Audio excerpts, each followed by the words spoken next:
Pozzonovo, 51enne di Carrara, si ribalta con il suo ultraleggero dopo essere atterrato in un campo. Per l'uomo nulla da fare, lavorava all'Università di Padova. Il Covid-19 spegne la tradizione dei pani e vini, il rischio assembramenti è troppo elevato, dice Zaia, dopo che la comunità di Arcade ha deciso oggi di annullare lo storico appuntamento. Assembramenti nei negozi nel Black Friday non è stato un bel segnale, forse a qualcuno non piace la zona gialla, sbotta il governatore, alti i numeri del contagio nelle scuole, oltre 3.000 i positivi under 14. In arrivo 13ª e più leggera a causa del Covid, in Veneto in totale si sono persi 300 milioni rispetto all'anno scorso, circa 100 euro al mese. Quarto screening sugli abitanti di Vo per studiare l'immunizzazione. Le informazioni dai prelievi eseguiti su 160 cittadini saranno utili per la somministrazione dei vaccini. Si è aperto in tribunale a Treviso il processo a carico del 43enne che nel 2018 posizionò 2 ordigni alla sede della Lega. Tensione all'esterno, dove a manifestare solidarietà c'era un gruppo di anarchici. Da Roccaforte dell'illegalità, presidio di sicurezza, il muro di Vianelli, simbolo del degrado di Padova, abbattuto per far spazio alla nuova questura. Diagnosticò Vo la prima vittima di Covid in Italia, il 78enne Armando Trevisani. Il giovane infettivologo Jacopo Monticelli riceverà il premio di veneziano dell'anno, un riconoscimento esteso a tutti i medici. Buonasera e ben ritrovati a questa edizione del nostro telegiornale. Dunque l'avete sentito ora dai titoli, in primo piano la cronaca, tragedia oggi a Pozzonovo, un ultraleggero si è schiantato in fase di atterraggio a causa, sembra, di una manovra errata. Non c'è stato nulla da fare purtroppo per il pilota, si tratta di Roberto Brighenti, 52 anni di 2 Carrare.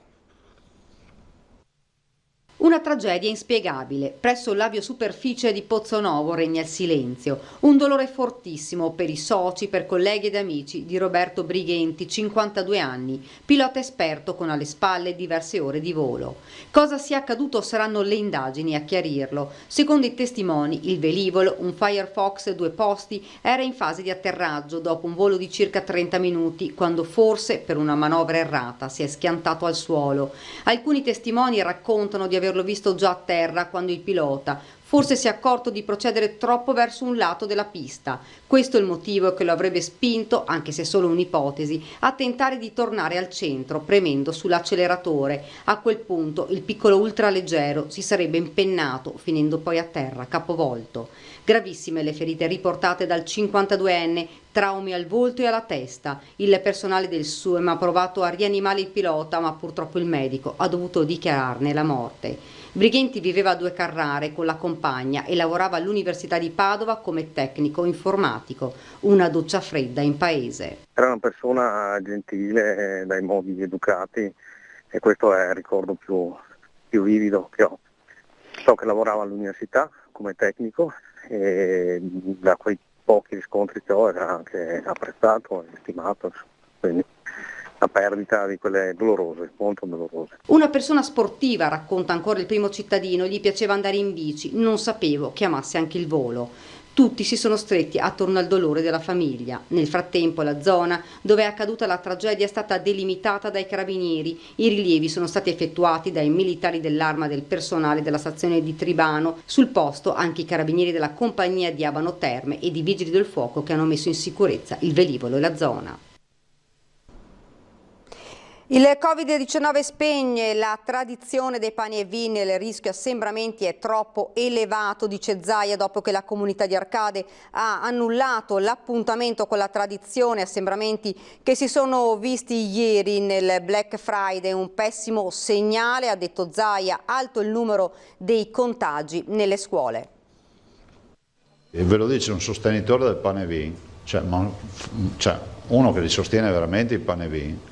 Vi dico che quest'anno è impensabile programmare al 6 di gennaio pane e vin con migliaia di persone. Arcade farà, quando va male, farà 6-7 mila persone. Il virus, se da un lato accende i focolai, dall'altro spegne i roghi secolari e benauguranti che caratterizzano l'inizio dell'anno in Veneto, decisione anticipata dal sindaco di Arcade, comune del pane e vin più grande e simbolico, dove lo stesso Zaia da anni è cerimoniere. Ci sono un sacco di bimbi, un sacco di persone anziane, è la tradizione, la storia, l'identità.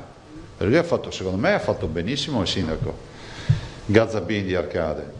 E immagino che sarà seguito da tutti gli altri. Inimmaginabile preservare la tradizione ai tempi del Covid, da Arcade a Noale, passando per le centinaia di manifestazioni in tutta la regione. Del resto il tema è proprio quello degli assembramenti, troppi anche nel giorno del Black Friday. Ieri non abbiamo avuto un bel segnale, proprio per nulla. Non posso pensare che adesso sia un problema avere la zona gialla, perché se non piace la zona gialla provatevi quella arancione. Non c'è nessuno che deve offendersi.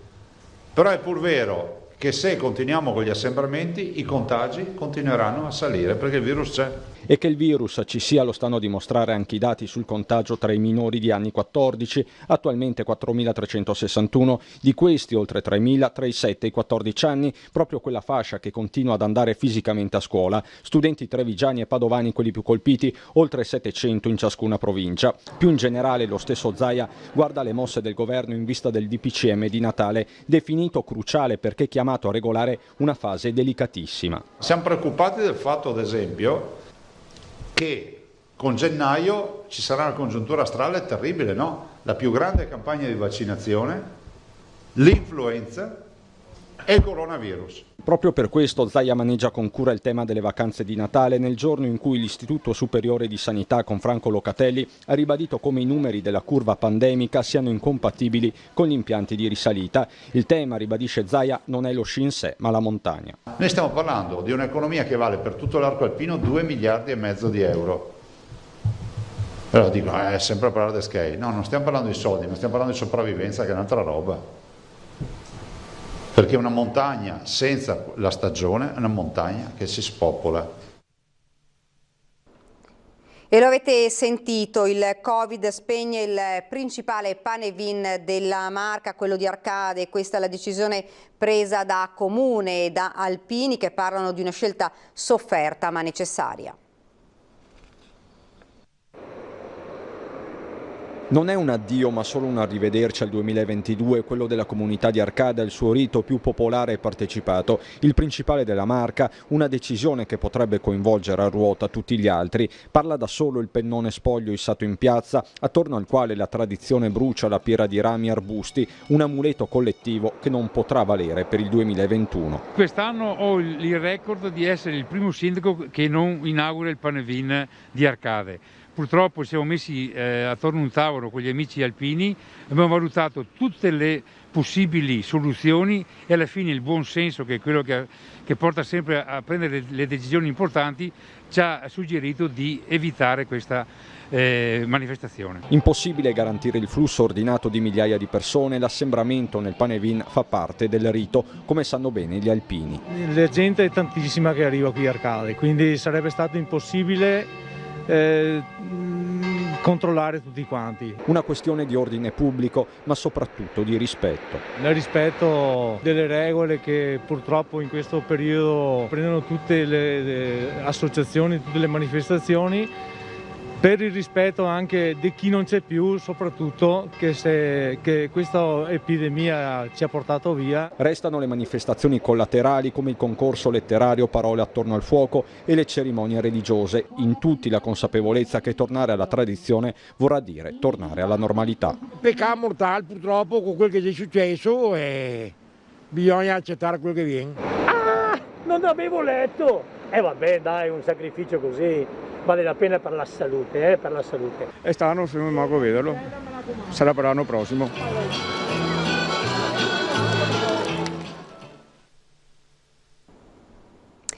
Quarto screening sugli abitanti di Vo per studiare l'immunizzazione, la caccia ai segreti del virus condotta dall'Università di Padova continua. Le informazioni che emergono dai prelievi eseguiti su 160 cittadini saranno utili per lo sviluppo dei vaccini.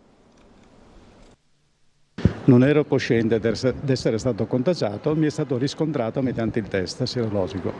E quindi adesso lei, aderisce a tutte queste campagne di screening? Beh, volentieri, perché è utile a me e perché può essere utile, spero, per qualcun altro.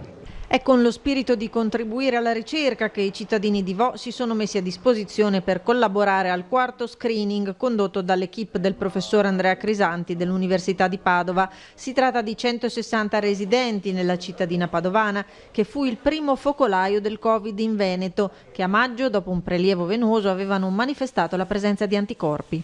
L'obiettivo principale è quello di valutare la sierologia, quindi la presenza di anticorpi specifici contro il SARS-CoV-2 a distanza di 6 mesi dal precedente prelievo che era stato fatto all'inizio maggio, e valutare quindi se esistono ancora questi anticorpi in circolo in queste persone e quanti ce ne sono, quindi a livello quantitativo. E ovviamente questo avrà un impatto importante per la nostra conoscenza del virus, della biologia del virus, della risposta immunitaria, e avrà sicuramente anche una implicazione per lo sviluppo dei vaccini. Un percorso di sperimentazione partito a febbraio nella cittadina, poi diventata simbolo dello studio al virus, dove, scoperti i primi contagi, fu disposto un primo screening con tampone richiesto dalla regione. Dopo 2 settimane di lockdown, i 3.200 abitanti vennero richiamati per un nuovo ciclo di test. In primavera il terzo tampone, associato al prelievo di sangue. Quello che è stato fatto qui a Vo è stato importante per la comunità scientifica, e si sono resi conto che anche questo ulteriore passaggio fornirà alla comunità scientifica quei dati di cui ha bisogno. Primo sabato di riapertura per i grandi e medi negozi dopo l'ordinanza di Zaia. Dal centro di Treviso ai paesi limitrofi, il commento dei clienti. Sti periodi è un po' difficile fare gli acquisti, ecco. È una sensazione un po' critica, quindi bisogna guardare un po' tutto. Come dire che di questi tempi il sabato con i negozi aperti fa la differenza per i commercianti e anche per i clienti. Orari ristretti scoraggiano in un poco chi durante la settimana lavora. Ecco che il prefestivo riaperto anche per i grandi spazi per molti fa la differenza. È giusto che anche loro possano appunto tenere aperto al sabato. Quindi sfrutto la possibilità, insomma. Siamo potuti venire a prendere quello che ci serviva, essendo che lavoriamo tutti i giorni, quindi non abbiamo la possibilità. Accessi e acquisti con controlli e sicurezza maggiorati, nella consapevolezza che le restrizioni decise sono indispensabili per il ritorno alla normalità. Nella sicurezza sicuramente si può. È una scelta, presumo, ponderata, e quindi ci si deve fidare di chi fondamentalmente ci sta governando. È contento che riaprano i negozi al sabato? Sì, va bene, sì. Ha dovuto fare un po' di coda per entrare? No, sono entrato subito, anche su altri negozi è andato tutto bene. Riaperture dei grandi negozi al sabato apprezzate per le aree commerciali, quanto giudicate indifferenti per i centri storici come a Treviso. Riapertura dei grandi negozi come Coin anche il sabato, si sentiva la mancanza? No. Sinceramente no. No, è comodo adesso, ma non è che fosse necessario. In arrivo 13esime più leggere a causa del Covid in Veneto. In totale si sono persi 300 milioni rispetto all'anno scorso, circa 100 euro in meno al mese. Sono quasi 3 milioni, 2 milioni e 900 mila per l'esattezza i veneti che riceveranno la 13esima nelle prossime settimane. I primi saranno 1 milione e 200 mila pensionati, seguiti poi da quasi 1 milione e 700 mila dipendenti privati e pubblici. Ma la pandemia ha ridotto persino le 13esime. Quest'anno l'importo complessivo delle gratifiche natalizie ammonterà a 2 miliardi e 700 milioni di euro, circa 300 milioni in meno rispetto alla somma pagata nel 2019. Il Covid purtroppo ha alleggerito le 13esime di tanti dipendenti del settore privato italiano. Dall'inizio dell'emergenza, infatti, almeno 6 milioni e mezzo di lavoratori sono finiti in cassa integrazione e molti di questi a 0 ore. Questa situazione non ha consentito a tante persone di maturare il ratio mensile che definisce economicamente la gratifica, alleggerendone quindi l'importo finale di circa 100 euro per ogni mese di indennità ricevuta. Le tredicesime più leggere incideranno inevitabilmente sugli acquisti di un periodo che faceva la parte del leone nei fatturati di molte attività commerciali. Con meno soldi a disposizione e tanta sfiducia che assilla le famiglie italiane, gli acquisti di Natale rischiano di subire una contrazione fino al 15%. Se l'anno scorso la spesa complessiva ha sfiorato i 10 miliardi di euro, quest'anno potrebbe scendere a 8,5-9 miliardi, una riduzione che rischia di penalizzare soprattutto le botteghe artigiane e i negozi di vicinato che faticano a reggere la concorrenza sempre più spietata del commercio online. Oltretutto la merce invenduta innesca una situazione di difficoltà non solo per i commercianti, ma anche per le imprese manufatturiere, che a fronte delle mancate vendite sono costrette a ridurre la produzione e in prospettiva anche l'occupazione. Ci fermiamo per qualche istante, c'è la pubblicità.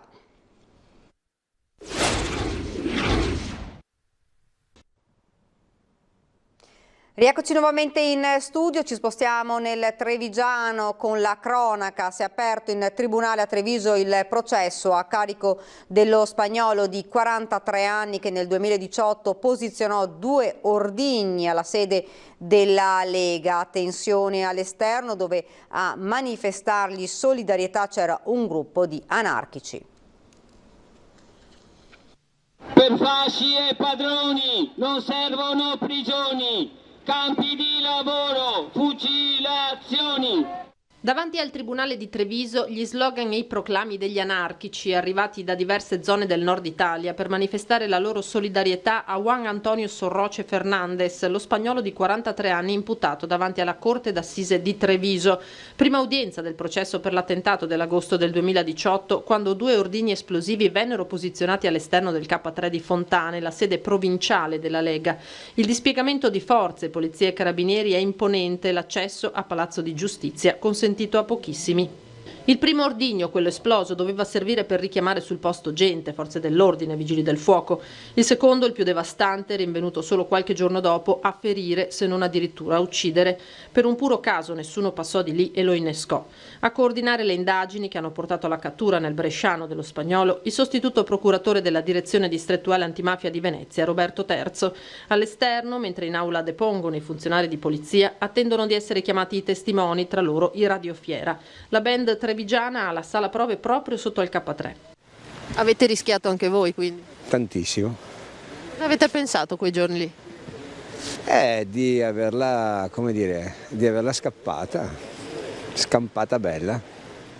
In aula il parlamentare del Carroccio Giuseppe Paolin, uno dei leghisti che ha rischiato di imbattersi nell'ordigno posizionato sulla scala antincendio. È un fatto che è gravissimo, che lede il principio democratico della democraticità di uno Stato.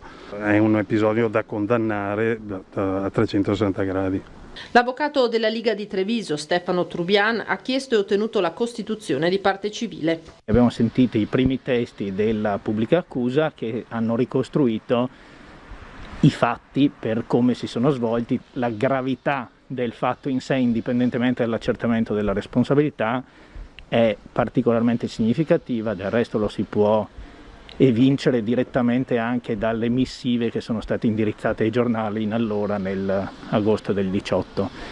Voi fate politica, noi la guerra sociale, penso che si debba dimostrare che la comunità ha gli anticorpi democratici per opporre a quelle aberrazioni. Unanime condanna da parte dell'opposizione in Parlamento all'ennesimo tentativo di esproprio di una fondamentale partita per l'autonomia del Veneto. Parliamo della gestione delle concessioni idroelettriche che il PD vorrebbe centralizzare emanando la legge che al contrario ne ha disposto la regionalizzazione. Tuona l'assessore regionale Giampaolo Bottaccin, una vergogna a fronte di una battaglia sacrosanta che vuole ristorare i territori sfruttati da decenni, come la provincia di Belluno che ha pagato quasi 2000 morti nel disastro del Vajont. Gli fa eco il senatore di Fratelli d'Italia, Luca De Carlo, che parla di una strategia di annullamento della rappresentanza territoriale che vede il Partito Democratico in linea con gli alleati di governo del Movimento 5 Stelle. Da Palazzo Piloni il presidente Roberto Padrin, che sulla legge regionale approvata nei mesi scorsi criticò il mancato recepimento degli emendamenti proposti dalla provincia di Belluno, Nessuno attende di vedere i documenti prima di intraprendere le azioni che si renderanno necessarie. Da roccaforte dell'illegalità a presidio di sicurezza, il muro di Vianelli, simbolo del degrado a Padova, viene abbattuto per fare spazio alla nuova questura.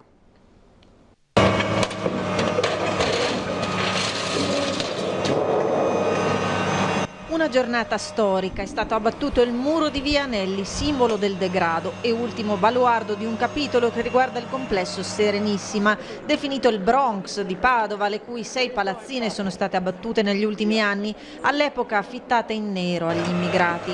Si chiude una fase iniziata nel 2006 con l'amministrazione Zanonato. Fu lui, pressato dalle richieste d'aiuto dei cittadini esasperati dal via vai di spaccio, ad erigere quella barriera metallica anti-pusher lunga 80 metri, ribattezzata muro, termine che andava contro le intenzioni del primo cittadino. E quindi mi arrabbiai moltissimo. Poi via via maturai l'idea che forse la comunicazione era chiara, avevo difeso un certo interesse dei padovani. Tra l'altro mi convinse anche che gli immigrati non si lagnarono affatto, ma erano anche loro contenti di essere protetti in qualche modo. Adesso ho la soddisfazione di vedere che un'operazione iniziata allora si sta concludendo in modo molto positivo.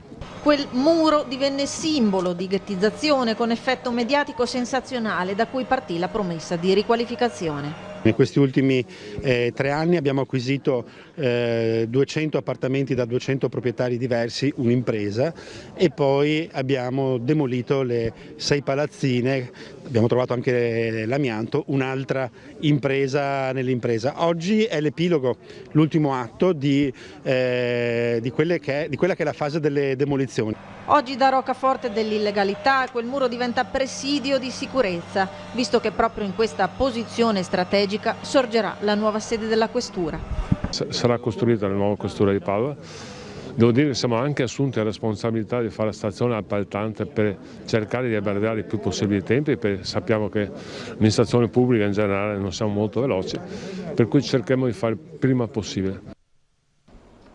Dopo 14 anni i residenti del quartiere Stanga ricordano il periodo di via Anelli, accorsi a vedere le ruspe che abbattevano il famigerato muro, sentono di essersi liberati di un peso del passato.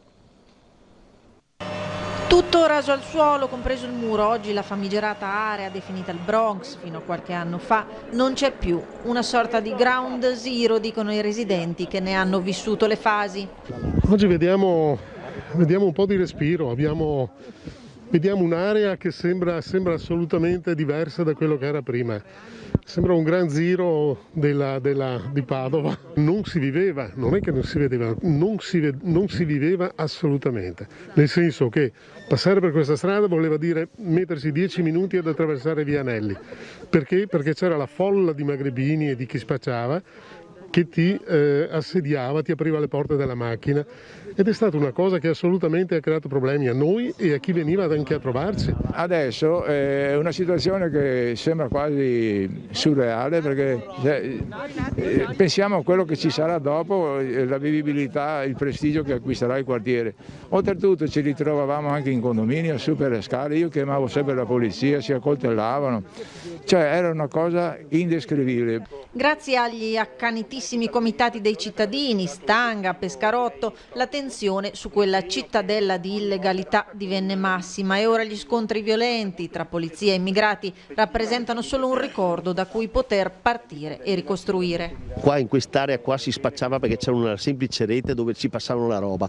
A un certo punto, quando durante la battaglia Zanonato e Carrà dissero ma cosa si può fare qua, cosa possiamo, qui bisogna tirare su un bel muro, una barriera in antispaccio da quella parte, perché sennò quando le forze dell'ordine entrano da una parte non riescono a prenderli perché scappano dall'altra. Erano momenti di grande disagio, di grande difficoltà, per cui è una svolta epocale.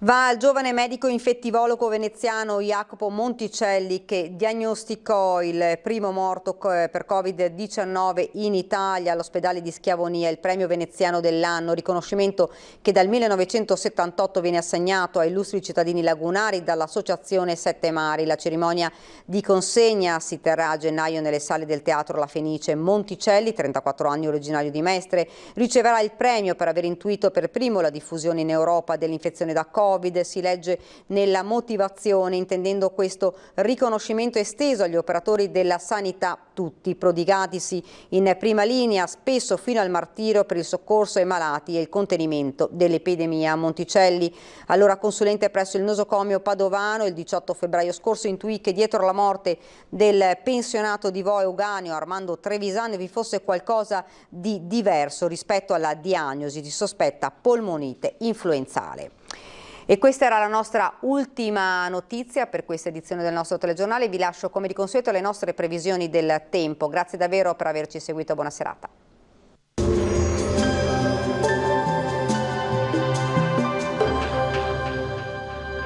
Agenzia Le Cirque. Per vendere o acquistare la tua casa, Agenzia Le Cirque. Professionisti al tuo servizio. Benvenuti al meteo. Tempo ancora in genere buono al nord-est, ci attende una domenica tutto sommato tranquilla. Il dettaglio del 29 novembre. Sul Veneto in montagna il cielo sarà sereno al massimo velato, maggiori addensamenti sulle prealpi. In pianura al mattino qualche nube bassa o nebbia che renderà grigio il cielo, ma sarà destinata a dissolversi con il passare delle ore. Temperature minime tra -3 e 3 gradi, massime invece tra gli 8 e gli 11 gradi all'incirca. Ci spostiamo ora sul Friuli Venezia Giulia, anche qui avremo lo stesso scenario, il sole sarà dominante solo con locali addensamenti, specie in mattinata. Vediamo anche in questo caso le temperature, le minime saranno fino ai 4 gradi, massime invece sugli 8-11 gradi all'incirca. Uno sguardo infine alla situazione del Trentino Alto Adige. Sarà una bella giornata qui di sole, il cielo sarà al massimo velato, qualche annuvolamento sarà possibile ma solo localmente. Temperature minime intorno allo 0, massime fino ai 10 gradi. Dal meteo per ora è tutto, vi auguro un buon proseguimento con Antenna 3.